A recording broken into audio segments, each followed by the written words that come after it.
All right, let's talk about southern lawns. If you're out there fighting a constant battle with the heat, the weeds, the humidity, trust me, you are not alone. It can feel like a totally losing game. But what if I told you there's a simple, straightforward framework to get the lawn you actually want? Well, that's exactly what we're going to break down right now. Man, this quote just nails it, doesn't it? It perfectly captures that feeling that every southern homeowner knows. You're not just gardening out there. You're literally defending your property against the jungle. It's a constant fight. And that's because, look, southern lawns play by a completely different set of rules. So if you've moved down from up north and you're trying to use those same old lawn care tricks, yeah, you've probably figured out by now that it's just not working. It's time to learn the southern playbook. Here's the best way to think about it. Warm season grass and cool season grass, they're like a Ford and a Chevy. Yeah, they're both cars, but you can't swap the parts. Trying to use northern lawn care tactics down south? That's like trying to jam a Ford transmission into a classic Chevelle. It's not going to work. This brings us to a really cool concept called alpha turf. Your southern lawn, whether it's Bermuda, St. Augustine, whatever, it is naturally aggressive. Seriously, think of it like a power lifter.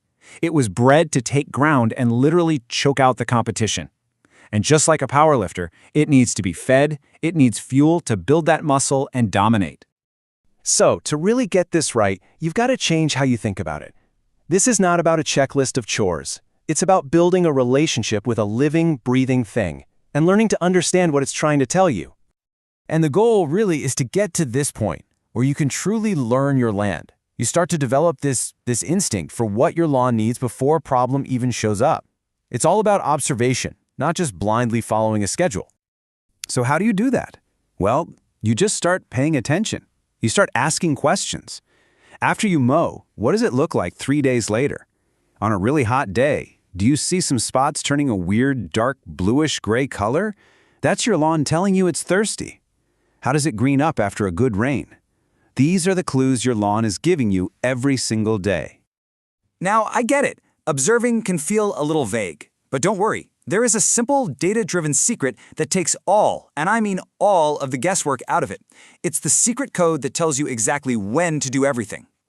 Forget Memorial Day. Forget Labor Day. Forget all those old rules of thumb.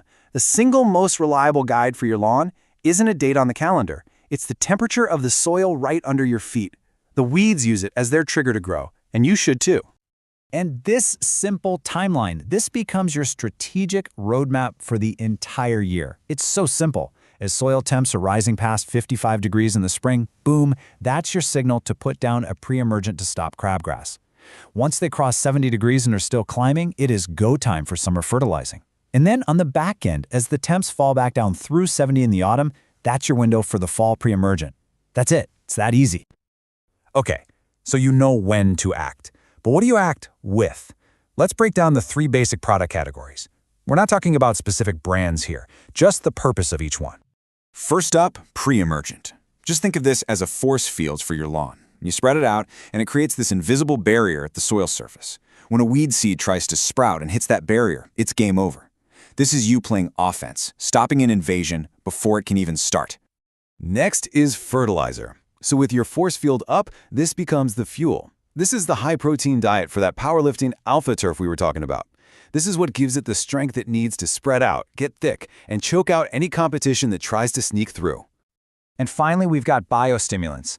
Look, if fertilizer is the food, then biostimulants are like probiotics for your lawn's gut.